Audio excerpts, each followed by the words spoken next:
झुडिओला कोणत्याही प्रकारचा सेल चालू नाही. चला, तर मी खूप साऱ्या रील बघितल्या होत्या की 1 जुलैला झुडिओला सेल लागणार आहे. सो चला तर आपण जाऊयात आणि बघूयात काय काय आहे सेलमध्ये आणि रिअलमध्ये सेल आहे की नाही. होतो पण खूप सारा पाऊस लागलाय आम्हाला बाहेर.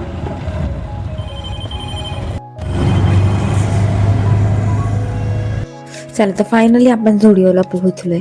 बाहेर खूप जास्त पाऊस चालू होता आणि त्यामुळे उबर वगैरे ही बुक होत नव्हती.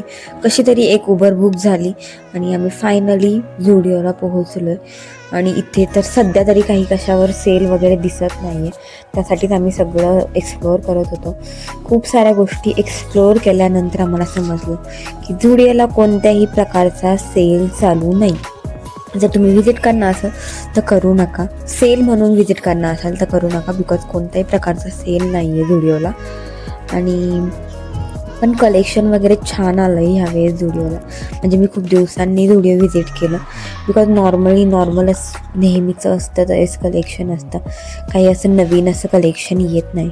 सो त्यामुळे मला काही इतका इंटरेस्ट नसतो. बट ह्यावेळेस कलेक्शन खरंच खूप छान होतं. फुटवेअरमध्ये तर खूप जास्त कलेक्शन होतं ह्यावेळेस. सो आम्ही तेच सगळं काही एक्सप्लोअर करत होतो. खूप साऱ्या गोष्टी बघितल्या. शूज वगैरेमध्ये पण खूप जास्त ऑप्शन आलेले झुडिओला.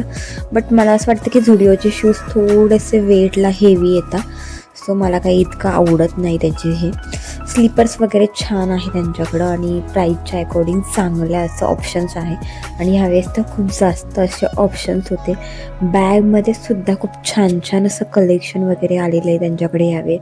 खूप छान छान अशा बॅग वगैरे होत्या तिथे आणि ब्रेसलेट वगैरे देखील खूप छान छान होते. त्यात पण भरपूर सारे ऑप्शन्स होते. त्यानंतर बघा हे सँडल्स वगैरेमध्ये ऑप्शन आहे. आणि ह्या ज्या स्लीपर्स होत्या ना ह्यावर थ्रेडवर्क केलेले खूप छान अशा स्लीपर्स होत्या ह्या. आणि त्यानंतर मी थोडंफार शर्ट्स वगैरे दाखवले, त्याची पण क्वालिटी वगैरे आणि छान असं कलेक्शन होते ह्यावेळेस. मी जसं म्हटले पहिल्यांदा की खूप छान छान गोष्टी आणि नवीन नवीन आलेलं आहे झुडिओला. आणि छान ऑप्शन्स दिले त्यांनी ह्यावेळेस खूप सारे परचेस करण्यासाठी. आणि ज्वेलरी वगैरे म्हणाल तर त्यामध्ये सध्या हे असे ब्रॉचेसचे सुद्धा ऑप्शन आलं आहे. नवीन कलेक्शन त्यांच्याकडे ॲड झाले की त्यांच्याकडे ब्रॉचेस वगैरे आलेले. बट त्यांच्याकडे नेकलेस वगैरे आहे, 2-3 ऑप्शन्स आहे, खूप नाही आहे. बट अँकलेट वगैरेमध्ये तर काहीच ह्यावेळेस ऑप्शन नव्हतं. रिंग वगैरे पण होत्या, छान रिंग्स होत्या, पण त्या ॲडजस्टेबल नाही आहे. सो त्या पण काही एवढ्या युजफुल नाही आहे, बिकॉज माझे तर बोटं खूप छोटे छोटे आणि ते ओपन करून ते वेअर करणं तर इम्पॉसिबल आहे. सो ते घेऊन उगाच पडून राहतं असं काही कलेक्शन हे असे 1-2 नेकलेसचे पण ऑप्शन्स होते त्यामध्ये. त्यानंतर ही सिल्वर कलरची छोटीशी मिनी पर्स टाईप होतं, खूप छान असं दिसत होतं ते. त्यानंतर शर्ट वगैरेमध्ये पण खूप छान असे कलेक्शन होतं. हे क्रॉपवालं टॉप पण खूप छान असं होतं, म्हणजे छान दिसत होतं लुकवाईज तरी. त्यानंतर हे ब्लूवालं टॉप, त्यानंतर बॅक साईडला एक व्हाईटवालं शर्ट होतं, तेही छान असं होतं. म्हणजे यावेळेस शर्टमध्ये वगैरे खूप जास्त छान छान कलेक्शन दिलं आहे त्यांनी. सो तिथे बघून झाल्यानंतर आम्हाला थोडं बोर झालं होतं. मग म्हटलं काय करावं, तर आम्ही आलो होतो DIY. तिथेच आहे त्या मॉलमध्ये DIY. सो आम्ही तिथे DIYमध्ये थोड्या गोष्टी एक्सप्लोअर करत होतो. हे बघा, हे असे बॉक्सेस होते DIYला, गिफ्ट बॉक्सेस होते हे सगळे. म्हणजे फक्त गिफ्ट ठेवण्यासाठी हे बॉक्स होतं, रिकामं बॉक्स होतं हे. आणि याची प्राईस 350 रुपये होती ह्या ब्लूवाला बॉक्सची. आणि त्यानंतर बाकी सगळे बॉक्सेससुद्धा तसेच होते की मोठे मोठे छोटे छोटे प्रत्येक साईजमध्ये वगैरे हे गिफ्ट बॉक्स होते. त्यावर छोटासा मॅसेज वगैरे लिहिलेला होता किंवा आय लव्ह यू वगैरे असं काहीतरी लिहिलेलं होतं. आणि कमीत कमी यांची प्राईस 250-300 अशीच प्राईस होती. बघा, हे 174चं आहे आणि त्याच्यावर फक्त वरती आय लव्ह यू असं लिहिलेलं.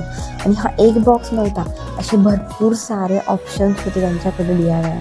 म्हणजे किती फालतूचा खर्च आहे हा, विदाऊट आणि पॉईंटलेस शॉपिंग आहे ही. आणि आता हे ब्लू बॉक्स होता, गिफ्ट बॉक्स म्हणून आहे. मला तर ही खूप पॉईंटलेस शॉपिंग वाटते, म्हणजे गिफ्ट बॉक्समध्ये पैसे घालवतात. आणि त्यानंतर हे पाउचेस बघा, हे आपण स्कूलमध्ये होतो तेव्हा आपल्याला 5-10 रुपयाला भेटायचे. याची इथे प्राईस कमीत कमी 45-50 इतकी रुपयाची प्राईस होती. आणि त्यानंतर हे बघा, हे लहान मुलांचं डॉक्टर किट आहे लहान मुलांचं. आणि एकदम म्हणजे प्लास्टिकचं आहे हे.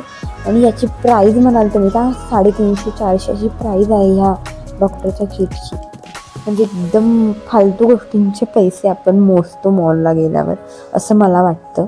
सो चला फायनली आपण निघालो आहे मॉलमधनं आणि यानंतर मला जायचं आहे डीमार्टला. सो नेक्स्ट ब्लॉगमध्ये मी डीमार्टची शॉपिंग वगैरे दाखवणार आहे. सो बघायला विसरू नका.